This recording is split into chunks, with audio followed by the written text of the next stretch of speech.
Olá, irmãos. Graça e a paz do Senhor Jesus seja sobre a tua vida. Deus abençoe você. Deus abençoe sua casa. Deus abençoe sua família. Em nome de Jesus. Que Deus abençoe sua vida grande e poderosamente. Em nome de Jesus. Nós estamos hoje no 8º dia dos nossos 21 dias de propósito. E mais um dia eu quero compartilhar com você aqui a palavra de Deus. Deus abençoe a todos que estão chegando aí. No nome de Jesus, que você realmente possa ser edificado pela palavra de Deus, que a palavra de Deus possa trazer vida para a tua vida em nome de Jesus. Só antes de nós iniciarmos a palavra, quero lembrar você que nossa leitura diária agora está ao meio-dia no canal do Telegram. Todos os dias, agora ao meio-dia, nós lemos nosso capítulo diário. Nós estamos lendo agora o livro do pastor Aloísio, Criei Por Isso Falei, e está sendo bênção. Então quero convidar você a fazer parte do canal do Telegram e ao meio-dia você também acompanhar a leitura lá ao vivo no chat no Telegram. Se você não acompanhar, não tem problema, a leitura está ficando salva lá também, você pode ver depois. Da mesma forma também que as lives estão ficando salvas aqui e você pode, em outro horário também, assistir e ser edificado pela palavra de Deus. Hoje, 8º dia, nós vamos falar sobre a vitória do improvável. A vitória do improvável. Para nós falarmos sobre esse assunto, nós vamos usar um texto base. Eu quero que você abra a sua Bíblia lá no primeiro livro de Samuel. Primeiro livro do profeta Samuel. Primeiro livro do profeta Samuel. Capítulo de número 13.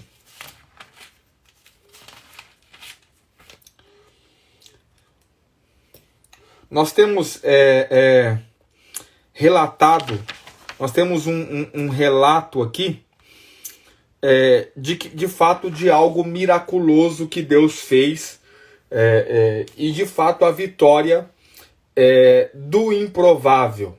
Nós temos talvez a menção aqui em 1 Samuel, no capítulo de número 13, 1 Samuel, capítulo de número 13, nós temos aqui o relato de uma grande guerra e da vitória maravilhosa de Jonatas contra os filisteus. Jonatas e o seu escudeiro contra 30.000 filisteus, 30.000 soldados. Imagine uma guerra com 30.000 soldados contra apenas 2 homens. E esses 2 homens vão vencer a guerra. Ou seja, a vitória de fato dos improváveis. Qualquer pessoa, no seu juízo normal, que olhasse para uma situação dessa, 30.000 soldados contra 2 homens apenas, obviamente pensaria que esses 30.000 soldados venceriam.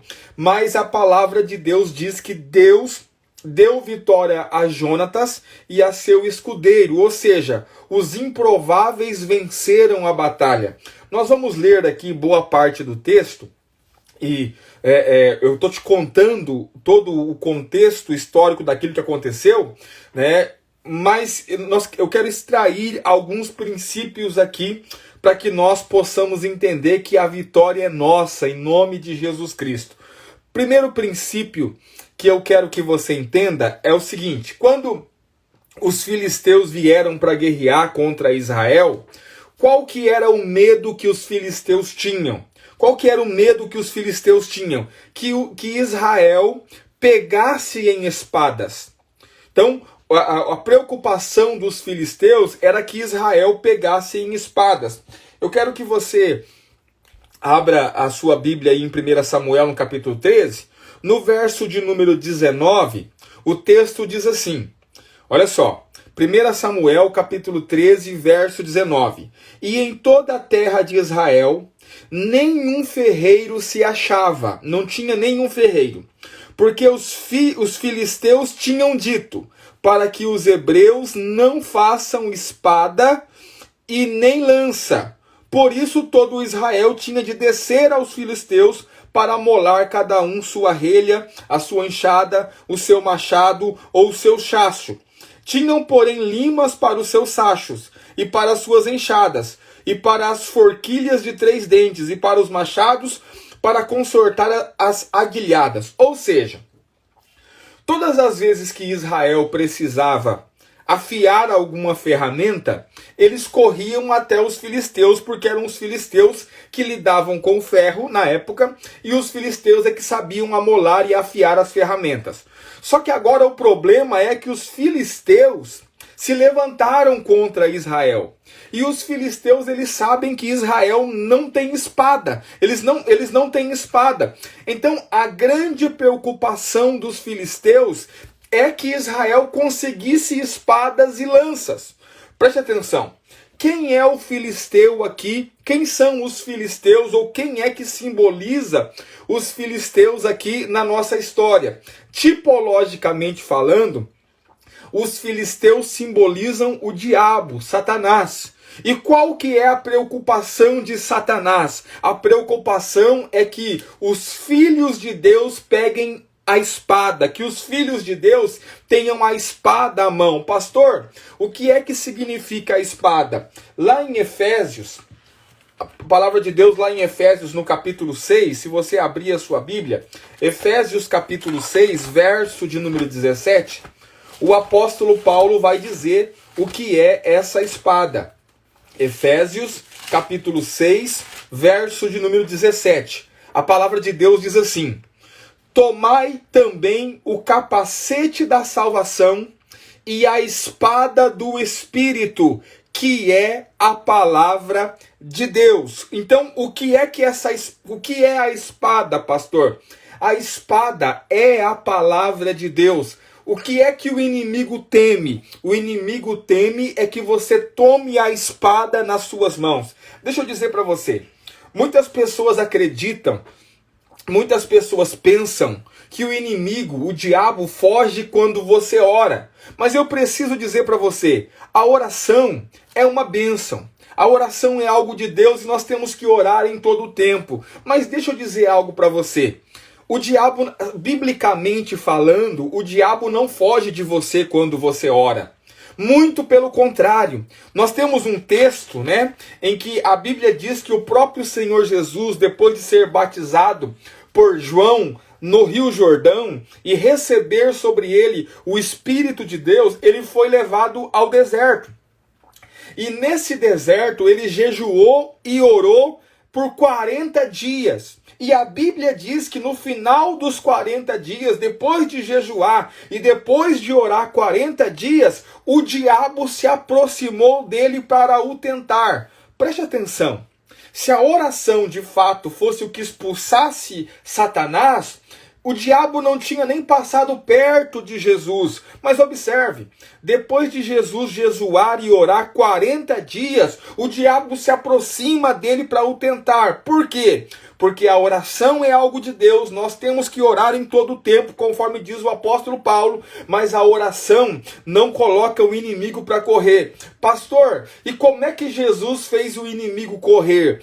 Todas as vezes que Jesus foi questionado e tentado pelo diabo, a resposta dele foi: está escrito. Está escrito. Observe.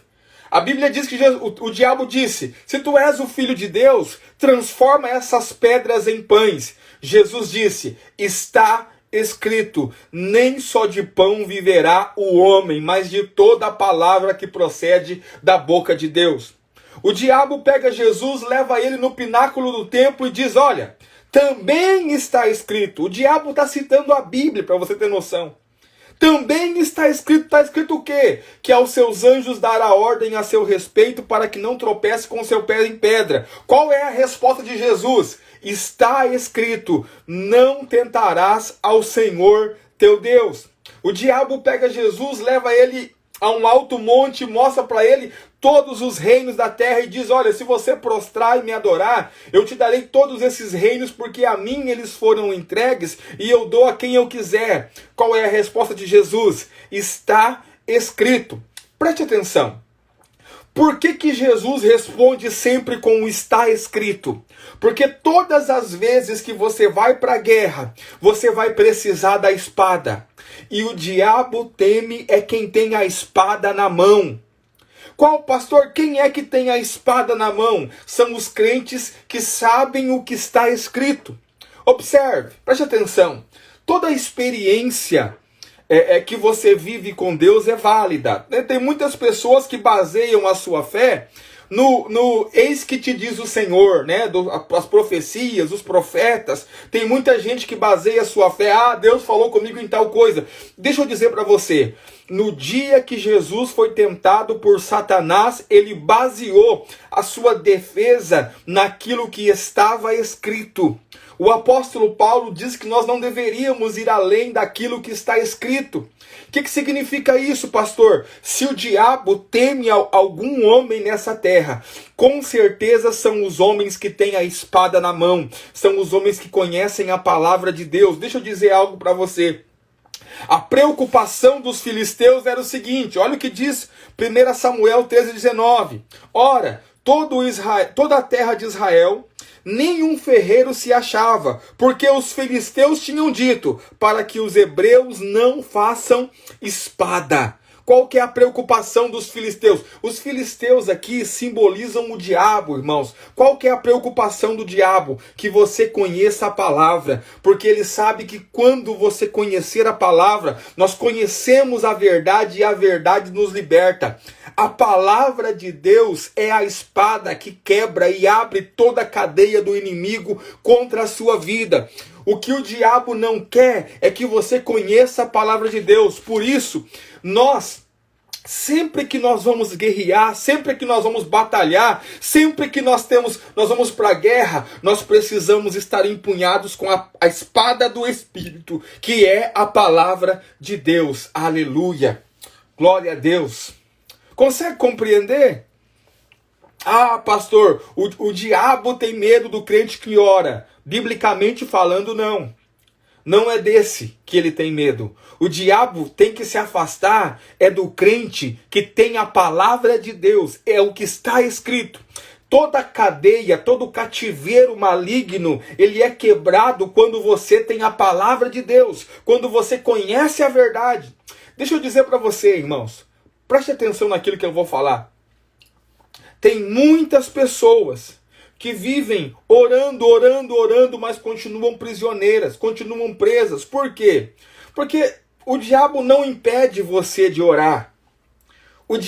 A grande luta do diabo é que você consiga a espada. É isso que ele quer impedir. Ele quer impedir que você consiga a espada. Por quê? Porque ele sabe que a espada é o que de fato pode vencê-lo. Tem um fato interessante. Quando Deus colocou Adão e Eva no jardim do Éden, e a Bíblia diz que primeiro Deus ele criou Adão. E Deus, quando dá a ordem, quando Deus dá a ordenança, dá-se a entender no texto, que quando Deus dá a ordenança dizendo, olha, de toda a árvore do jardim você vai comer livremente, mas da árvore do conhecimento do bem e do mal, dela não comerás, porque no dia que comer, certamente morrerá. Dá-se a ideia de que Eva ainda não tinha sido criada por Deus. Eva não tinha sido feita. Então, primeiro Deus fala isso para Adão. Depois Deus cria Eva. A ideia é que o Adão teria que passar o conhecimento, ou seja, Adão teria que falar para Eva aquilo que Deus disse. Mas, quando Eva vai responder à serpente, nós percebemos claramente que ela não sabia exatamente o que Deus tinha falado. A serpente diz assim, foi assim que Deus disse? Vocês não podem comer das árvores do jardim? Aí a Eva responde, não foi assim que Deus disse. Deus disse que nós não podemos comer da árvore que está no meio do jardim e não podemos nem tocar nela.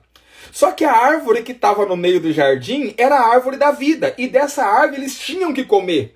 Ou seja, Eva não sabia exatamente o que Deus disse, e Eva também não sabia exatamente onde é que estava essa árvore que não podia comer. Deixa eu dizer para você, todas as vezes que o diabo perceber que você não conhece a palavra de Deus, ele vai atacar você. A pergunta é, por que a serpente não foi falar com Adão? Visto que foi Adão que colocou o nome em todos os animais, visto que era Adão que comandava ali o jardim, né, que estava governando sobre o jardim, por que a serpente não foi falar com Adão? Por que a serpente foi falar justamente com Eva? Eu posso te dar uma afirmação a partir do meu ponto de vista. A serpente foi falar com a Eva porque sabia que a Eva não sabia o que Deus tinha dito. Por isso que quando o diabo vem tentar Jesus, ele faz questão de dizer, está escrito, como quem diz assim, eu sei exatamente o que foi que Deus disse, eu sei o que está escrito, por isso que eu posso afirmar para você que o inimigo, ele tem medo é que você esteja com a espada na mão, a espada do Espírito. Por isso, tanto impedimento, por isso, tanto bloqueio para você compreender e aprender a palavra de Deus. Né? Você pode ver, irmãos, faz culto aí, as igrejas que fazem campanha, faz culto de campanha, campanha do sol, campanha da rosa, campanha do não sei do que, campanha do óleo, enche as igrejas e tá aquele monte de gente. Faz uma reunião de estudo da palavra, dá meia dúzia de gato pingado e olha lá. Por que as pessoas têm tanta facilidade para ir para as campanhas e para os milagres e tão pouca facilidade para estudar a palavra de Deus? Porque o diabo não está importando muito se você vai fazer a campanha dos 7 dias, a campanha do sal grosso, a campanha da rosa. Para ele isso não influencia muito. Mas ele está muito preocupado se você conseguir pegar a espada na mão. Por quê? Porque ele sabe que se você pegar a espada, ele precisa recuar, ele precisa voltar. Por quê? Porque o diabo não pode com um crente que conhece a palavra de Deus. Glória a Deus, aleluia. Nós precisamos usar a espada. Olha só, lá em 1 Samuel, continuando a história, vamos tirar mais um princípio aí. O primeiro princípio, o que o inimigo teme? O inimigo teme aqueles que têm a espada. No verso 22, capítulo 13, verso 22, o texto diz assim: sucedeu que no dia da peleja, não se achou nem espada, nem lança na mão de nenhum do povo que estava com Saul e com Jonatas. Porém, se acharam com Saul e Jonatas, seu filho. Preste atenção. Tem um exército de Israel, a Bíblia diz que tinha 600 homens, mais ou menos, com Saul e com Jonatas. Quantos tinham espadas? Nenhum deles. Somente Saul e somente Jonatas tinham espada. Deixa eu dizer para você. Essa cena aqui, ela me parece muito claramente a realidade de muitas igrejas nos dias de hoje. Como assim, pastor? Somente os líderes conhecem a palavra de Deus. Somente os líderes conhecem E o povo? O povo não sabe diferenciar a mão direita da esquerda. Então, tá lá o líder com uma espada na mão, só que tem um exército inteiro sem espada. Saul tinha sua espada, Jonatas tinha sua espada. Qual que é o problema? O problema é que o povo não tinha espada. Um exército de gente que não tinha como lutar, que não tinha como se defender. Pastor, o que se faz numa situação dessa? Aí, observe, quando a coisa aperta, chama Saul e chama o Jonatas. Por quê? Porque só os dois têm espada. Vê se parece com alguma coisa. Manifesta lá um demônio na casa de alguém, liga pro pastor. Chama o pastor. Tem alguém enfermo? Chama o pastor. Deixa eu dizer algo para você. O Espírito de Deus habita em você. Você precisa ter uma espada na mão também.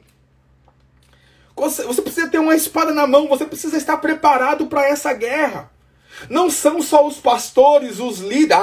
Olha só, que bonito, o pastor Borges ensinando a palavra. Ele conhece a palavra. Você precisa conhecer a palavra. Você precisa conhecer a palavra de Deus. Porque essa guerra também é sua. É você que vai lutar essa guerra. Você precisa conhecer a palavra de Deus. Não são só os líderes que precisam conhecer a palavra de Deus. O povo, todo o exército precisa ter espada. Consegue compreender? Agora, olha que interessante.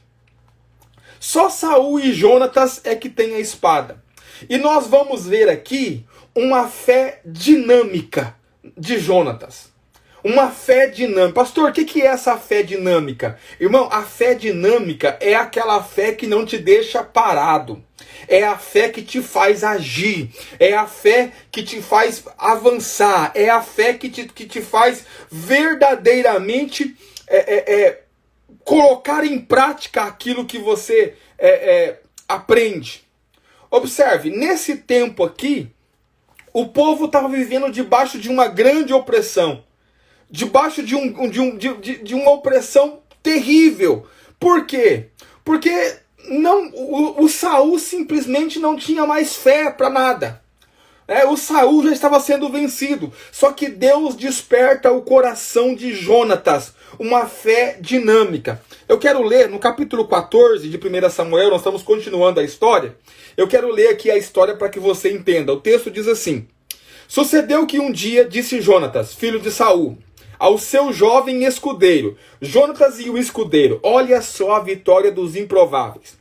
Vem, passemos a guarnição dos filisteus que está do outro lado, porém não o fez saber seu pai. Jonatas pensou assim, olha, já que meu pai não tem fé para acreditar que Deus vai entregar esses 30.000 filisteus na nossa mão, vamos nós mesmos.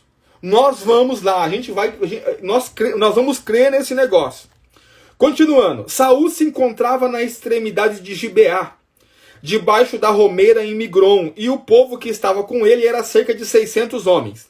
Aias, filho de Aitube, irmão de Icabô, filho de Finéias, filho de Eli, sacerdote do Senhor em Siló, trazia a estola sacerdotal. O povo não sabia que Jonas tinha ido. Entre os desfiladeiros pelos quais Jonatas procurava passar, a guarnição dos filisteus. Deste lado havia uma penha íngreme, e do outro outra. Uma se chamava Bozês e a outra Soné. Uma delas se erguia ao norte, de fronte de Micmas, e outra ao sul, de fronte de Geba. Disse, pois, Jonatas ao seu escudeiro. Olha o que Jonatas vai falar. Vem, passemos a guarnição desses incircuncisos. Porventura o Senhor não nos ajudará nisso? Porque para o Senhor nenhum impedimento há de livrar com muitos ou com poucos. Ou seja, olha a fé dinâmica de Jonatas. Presta atenção. Quanto eles são? 2. 2 contra quantos? 2 contra 30.000. Só que Jonatas crê que Deus pode...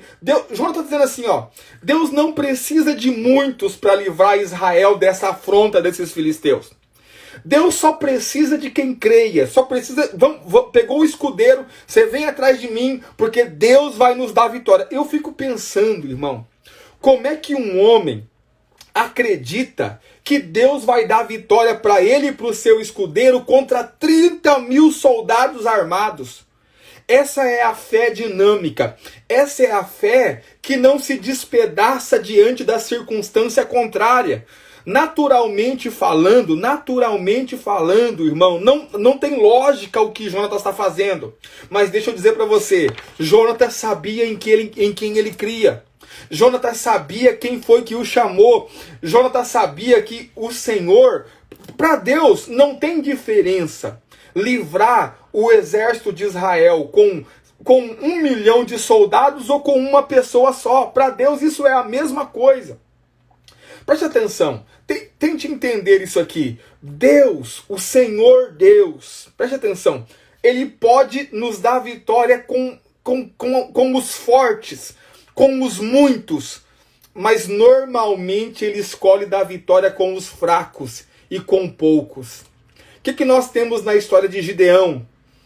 Gideão, com centenas de milhares de homens, Deus falou, não, é muita gente. No final, Deus escolhe apenas 300. Sabe por quê? Porque Deus está querendo dizer para você assim, ó, creia, acredite, tenha fé, ainda que seja improvável, ainda que não tenha lógica humana, ainda que não haja esperança, ainda que não tenha, creia. Por quê? Porque para Deus é indiferente se ele vai livrar com 1 milhão de soldados ou se ele vai livrar com um só. Porque a grande questão não é em quantos soldados Israel tem, a grande questão é o poder de Deus que vai se manifestar e vai dar vitória aos improváveis. Eu amo um texto, eu quero até ler esse texto com os irmãos. Abra a sua Bíblia lá em 1 Coríntios, porque eu acho que esse texto, ele retrata bem aquilo que eu quero dizer para você aqui. Coríntios,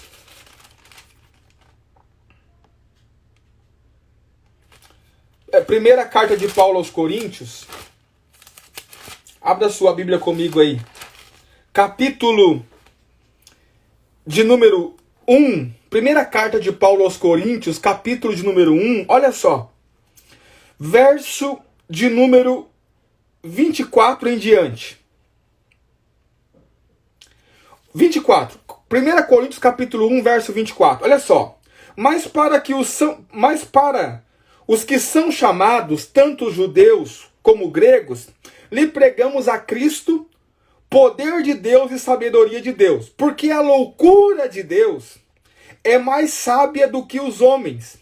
E a fraqueza de Deus é mais forte do que os homens. Presta atenção. Se Deus ficasse louco, mesmo louco, ele seria mais sábio do que todos os homens juntos. Se Deus ficasse fraco, a fraqueza de Deus é mais forte do que todos os homens juntos. Verso 26. Porque bem vedes, irmãos, a vossa vocação, o vosso chamado, que não são muitos os sábios segundo a carne, nem muitos os poderosos, nem muitos os nobres que são chamados. Mas Deus escolheu as coisas loucas desse mundo para confundir as sábias. E Deus escolheu as coisas fracas desse mundo para confundir os fortes. E Deus escolheu as coisas vis e desprezíveis desse mundo e as que não são, para aniquilar as que são, para que nenhuma carne se glorie perante ele.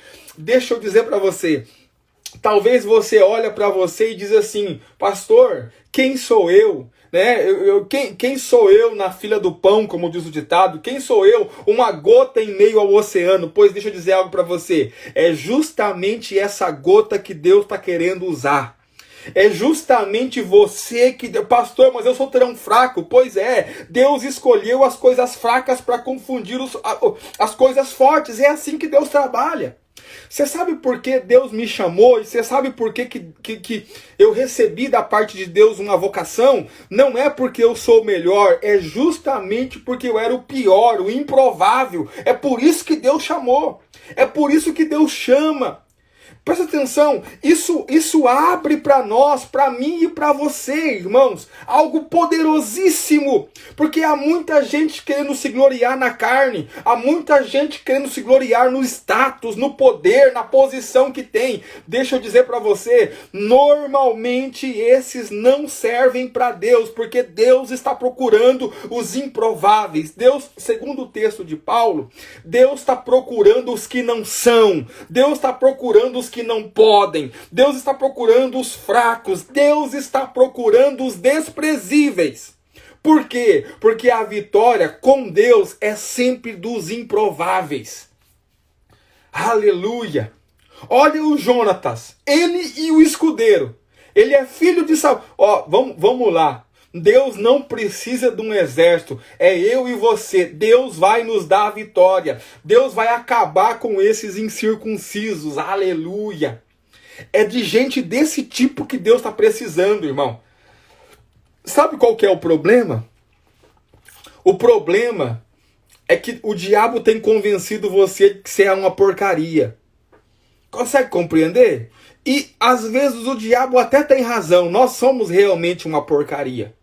Mas sabe qual que é a grande questão? É que uma porcaria nas mãos de Deus se transforma em uma bomba atômica no inferno. Consegue compreender? É que um fraco na mão de Deus se transforma num forte. Um fraco na mão de... Porque a grande questão, irmãos, a grande questão não é o que você é, o que você pode. A grande questão é o que Deus pode fazer através da tua vida. A grande questão é o que Deus pode fazer através de você. Esse é o ponto. Consegue compreender? Não tem a ver com a sua capacidade. Jonatas sabia que naturalmente ele não podia vencer o exército dos filisteus. Ele sabia que naturalmente era impossível. É por isso que ele diz, é o Senhor que vai nos dar vitória contra esses incircuncisos. Aleluia, aleluia. Irmão, entenda isso. Entenda isso. Você não precisa se gloriar, você não precisa ter uma posição, você só precisa se entregar na mão de Deus, porque na mão de Deus você vai se tornar uma arma poderosa contra todas as ciladas do diabo e contra o inferno. Glória a Deus. Vamos continuar lendo o texto. Olha que interessante. 1 Samuel capítulo 14, nós estamos continuando com a história. Verso de número 8 em diante. Disse, pois, Jonatas: eis que passaremos aqueles homens e nos daremos a conhecer a eles. Ou seja, olha o Jonatas, a gente vai aonde eles estão e vamos dizer assim, ó os filisteus, nós estamos aqui. Olha só. Se nos disserem assim, parai até que chegamos a vós outros, então ficaremos onde estamos e não subiremos a eles. Porém se disseram, subi a nós, então subiremos, pois o Senhor nos entregou nas mãos. Ou seja, olha o Jonathan, a gente vai onde eles estão, eu e você, 2 contra 30 mil, e vamos dizer assim, ó Filisteu, estamos aqui. Se eles disserem assim, ó, vem até nós, Deus nos entregou eles nas nossas mãos, vamos matar todo mundo. 2 contra 30 mil. Presta atenção, olha lá. Continuando.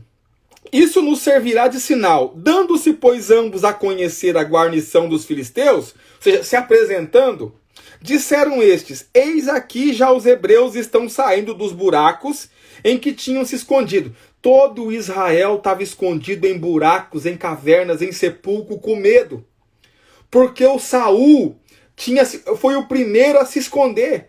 Olha lá, os homens da guarnição responderam a Jonathan e ao seu escudeiro e disseram, subi a nós, e nós vos daremos uma lição. Vem aqui que nós vamos mostrar para vocês, seus judeus, como é que vai ser. Aí o Jonatas entendeu o quê? Deus nos entregou eles nas nossas mãos. Olha lá. Disse Jonatas ao escudeiro, sobe atrás de mim, porque o Senhor os entregou nas mãos de Israel. Agora, olha que interessante isso aqui. Onde está todo Israel? Escondido, com medo, dentro dos buracos, das cavernas. Quem que saiu para guerrear? Jonatas e o seu escudeiro.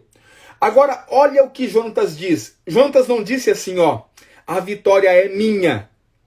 Deus entregou ele nas minhas mãos. Não, Deus disse assim, Jonatas disse assim, a vitória é de Israel. Deus entregou eles nas mãos de Israel. Sabe por quê?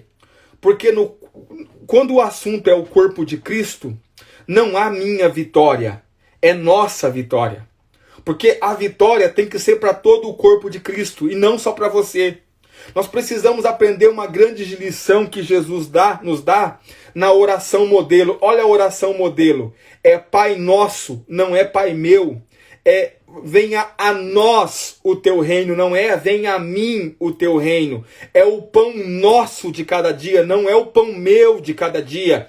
É perdoai as nossas ofensas, não é perdoai a minha ofensa. Deixa eu dizer para você, se você é alguém egoísta que só pensa em você, você não entendeu ainda o evangelho. O evangelho, ele é para o coletivo. Pastor, mas foi só o Jonathan que teve coragem de ir lá enfrentar. Não tem problema se foi só o Jonathan que foi enfrentar. A vitória é de Israel, é de todo Israel. Porque com Deus, nós somos um corpo, nós somos coletivo. Nós somos o corpo de Cristo. A tua vitória é a vitória do corpo de Cristo. As batalhas que você vence tem que ser vencida para o corpo de Cristo. Por isso que Jonatas diz, Deus entregou eles nas mãos de Israel. Continuando.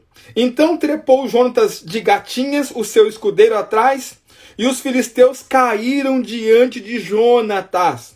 e o seu escudeiro os matava atrás dele. Jonatas dava a pancada, eles caíam, o escudeiro vinha e matava. Então, continuando, sucedeu esta primeira derrota em que Jonatas e o seu escudeiro mataram perto de 20 homens, inicialmente.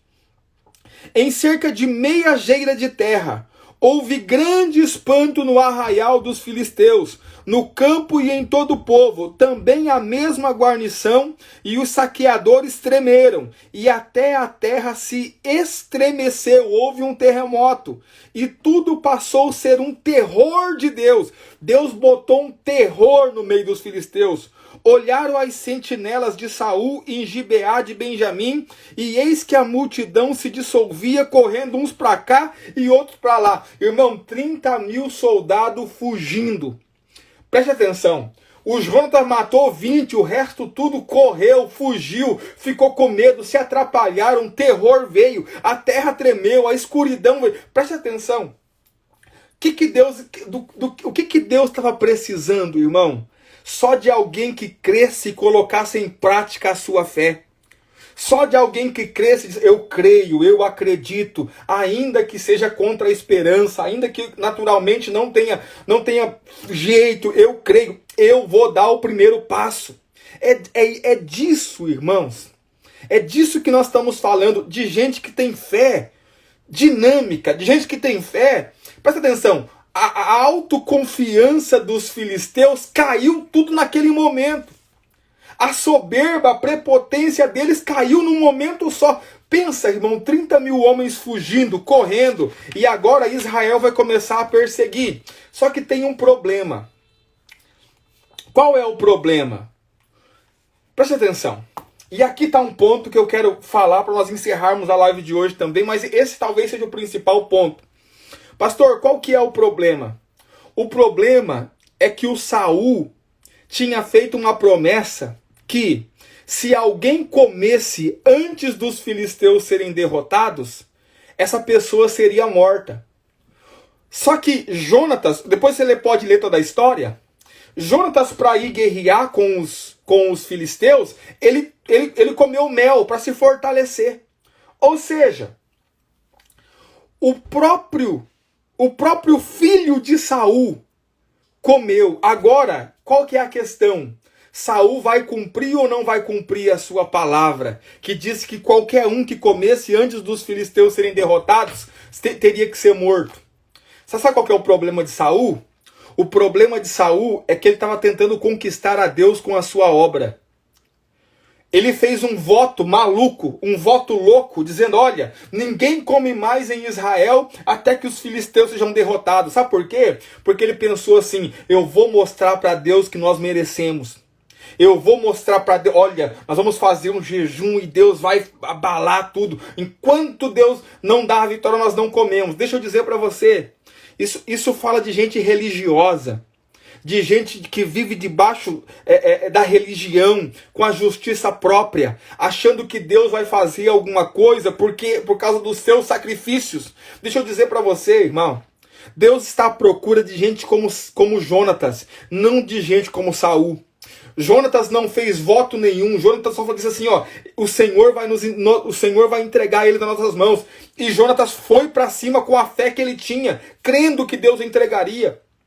E o Saul ficou tentando conquistar o poder de Deus. Olha para mim, irmãos. Você sabe qual que é um dos problemas maiores que existe na Igreja de Cristo hoje? É que nós não sabemos quem é o nosso inimigo. Nós precisamos identificar quem é verdadeiramente o nosso inimigo. Os crentes usam a palavra de Deus não para vencer o diabo. Os crentes usam a palavra de Deus para vencer um ao outro. A igreja X querendo vencer a igreja Y querendo vencer a igreja X, é a minha doutrina que é melhor, é o meu ensinamento que é melhor, e o diabo está dando risada. Sabe por quê? Porque nós deveríamos estar usando a espada para vencer o inimigo, e não para ficar lutando um com o outro.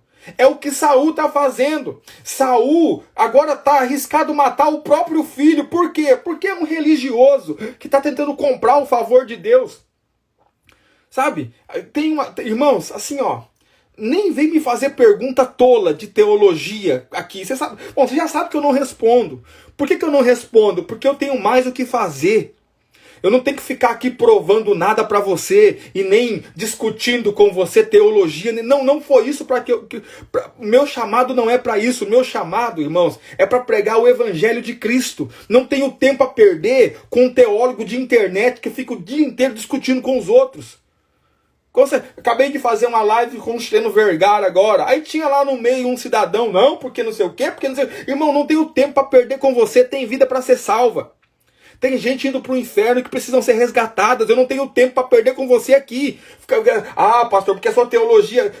Aí vem o irmão e fala assim, pastor, o senhor é calvinista ou o senhor é... Irmão, não sou nada. Não sou nada. Eu creio na palavra de Deus e prego a palavra de Deus. É isso. O meu inimigo não é você. Não é contra você que eu estou lutando. Nós temos que definir quem é o nosso inimigo. O nosso inimigo é o maligno, irmãos. Enquanto nós estamos debatendo teologia para ver que igreja é melhor, o diabo está ceifando vida e levando vida para o inferno. O Saul não sabia quem... O Saul estava tão perdido, irmão, que ele não sabia. Ele quase mata o próprio filho. Por quê? Um religioso maluco. Nós temos que definir. O nosso inimigo, irmãos, é o diabo. E é contra ele que nós lutamos. Nossa luta não é contra a carne e nem contra o sangue, diz o apóstolo Paulo, mas contra principados, potestades, hostes malignas, forças e poderes malignos. Nossa luta, irmão, não está aqui. Se você está lutando aqui com gente daqui, irmão, você está muito fora da casinha. Se a sua grande missão de vida é provar o quanto a sua teologia é infalível, você não passa de um ignorante. É isso. Enquanto os fariseus estavam brigando com Jesus, olha o sábado, olha, não lava as mãos para comer, olha, Jesus estava salvando vida. Consegue entender? Enquanto eles estavam discutindo se o sábado podia, se não podia, se ele estava salvando vida. Que é isso que nós temos que fazer. Porque o nosso inimigo não é de carne e osso. O nosso inimigo não é de carne e sangue. O nosso inimigo são principados e potestades. Agora, só vamos conseguir vencer esse inimigo, irmãos, se nós tivermos a espada na mão. A vitória do improvável. A vitória é do improvável. Assim como Jonatas venceu. Eu recomendo que você leia todo o texto para você entender a história. Assim como Jonatas e o seu escudeiro, só 2 homens, colocaram 30 mil para correr. Assim Deus vai fazer na sua vida. Em nome de Jesus. Empunhem a espada do Espírito. É isso aqui, irmão. A chave está aqui, ó.